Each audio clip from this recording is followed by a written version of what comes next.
Hello everyone, it's Micah. Um, on today's Bakeaways, this is going to be where I document my first recipe that I tried out in my baking journey.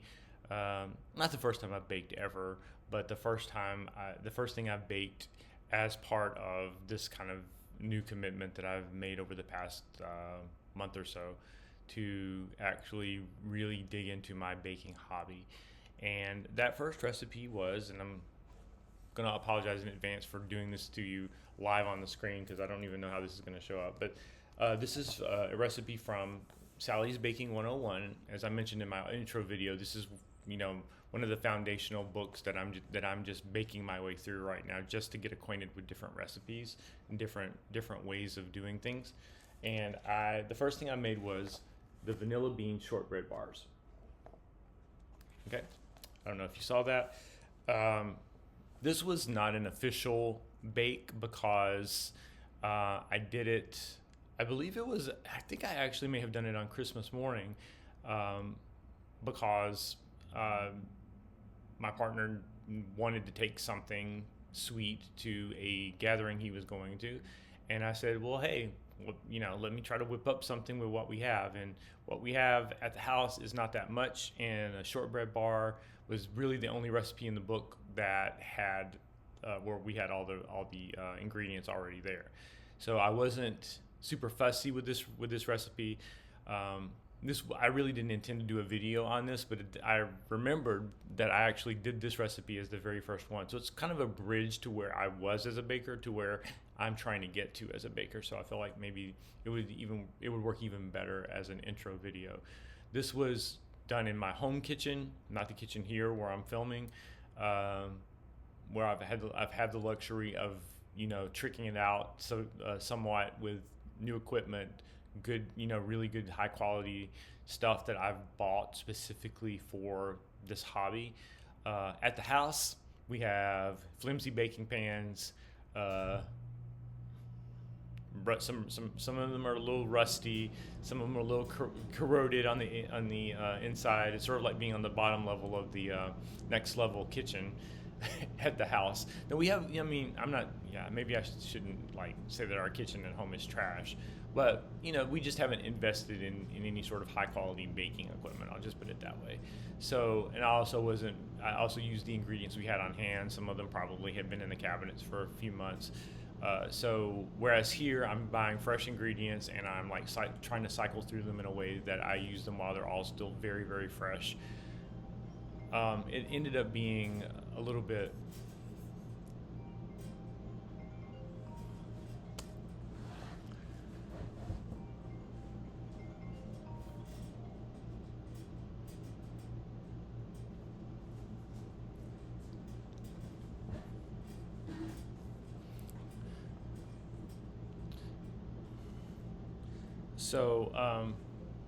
sorry, I had a phone interruption there. Let's get back on track. So this recipe was thrown together on the spot. I wasn't super fussy about anything I was doing. It wasn't up to my exacting standards that I'm trying to set for myself under this new arrangement, but it is very representative of how I have been baking the past 15, 16 years since I started sporadically making things from scratch in my own kitchen.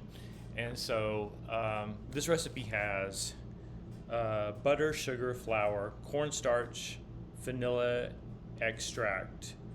The recipe calls for vanilla seeds scraped from a bean, and we didn't have any of those, but I did use vanilla paste in place of that. We actually did have some vanilla paste in the cabinet, and salt and coarse sugar to sprinkle over the top for decoration. So we actually had all of those things, and so I threw this together. Because that wasn't an official bake, I don't have any pictures from it. I only have like a very blurred memory of it because I did it threw it together kind of in a rush.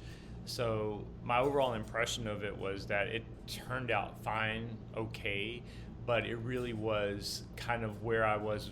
It represents where I was before as a baker, where I tried to put the idea of perfection out of my mind, and I was okay with good enough. And that's what I'm kind of trying to pull myself back from.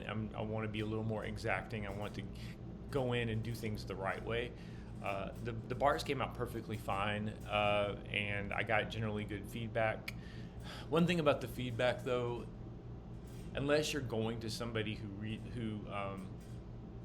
who's really has a passion for baking, you're just not going to get a lot of meaningful feedback. Most people will just say, good, tasty, I enjoyed it.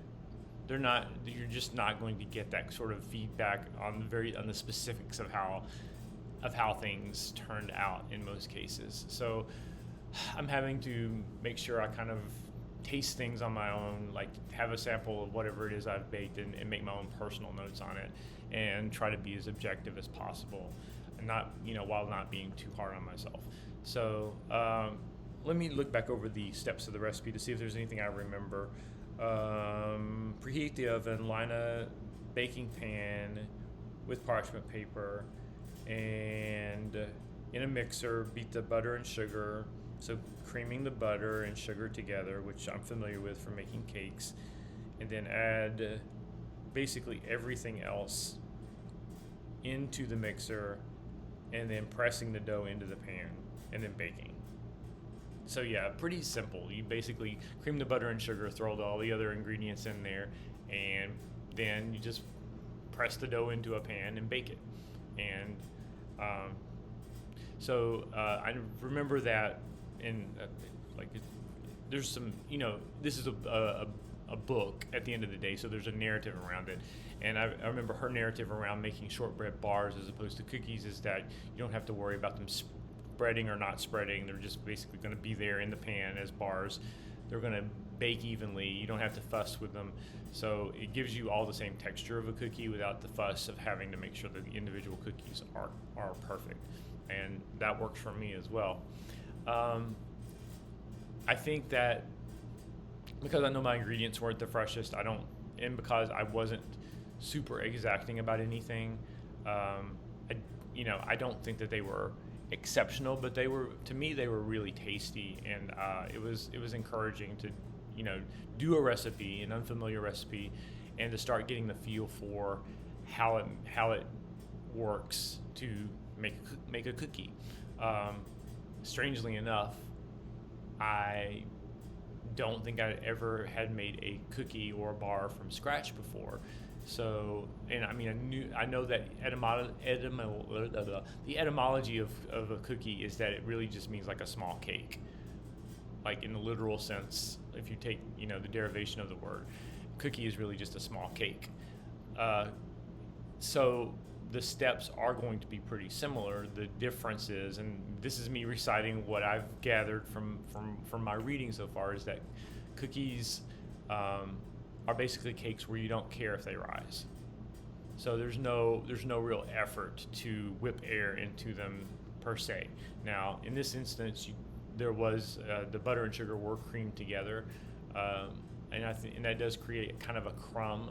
A shortbread cookie, I guess, has just the tiniest hint of a crumb that's like a cake, but it's still primarily a cookie. So I feel like maybe a shortbread cookie is in some ways kind of like a really dry cake.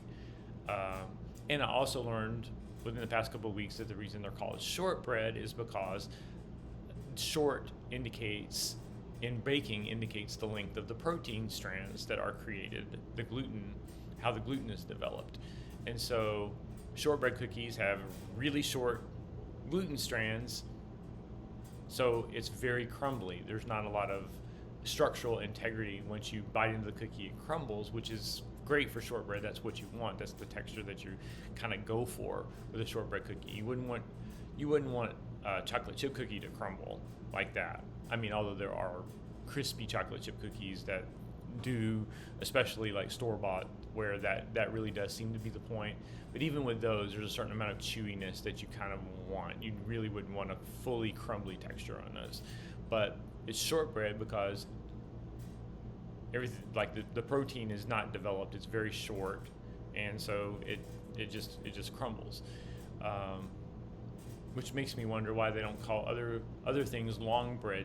Like why is there not such a thing as a long bread cookie? Doesn't sound very appetizing, but it does make one wonder. And also the other use of the word short is in the word shortening, and so shortening is what you use to talk about. Well, it's used primarily to talk about vegetable shortening, because other forms of shortening, which would be any oil or butter, they have specific names to themselves, but hydrogenized, solidified vegetable oil is called shortening, but generically speaking, I think all the fats are shortening because they serve to shorten those gluten strands and make things more crumbly or have like a tender crumb to them. So that's some things that, I maybe knew in the back of my mind, kind of, but I didn't really have a fully articulated explanation for them. I couldn't have said it in the way that I just said it, even though I kind of had maybe a general sense of those things before. And that's part of, what I want to cultivate on this baking journey. So, not a lot to share on that one. It was a pretty simple recipe. It was a good kickoff, and I thought it would also make a good kickoff video here. Not a lot to see here. It was a dang shortbread cookie bar, 6 ingredients, whatever. But for what it's worth, I thought it would be good to sort of have that as a prologue to my formal baking diary. So that's it. So today's Bakeaway, shortbread cookie bars, simple, good introduction to baking. That's the end.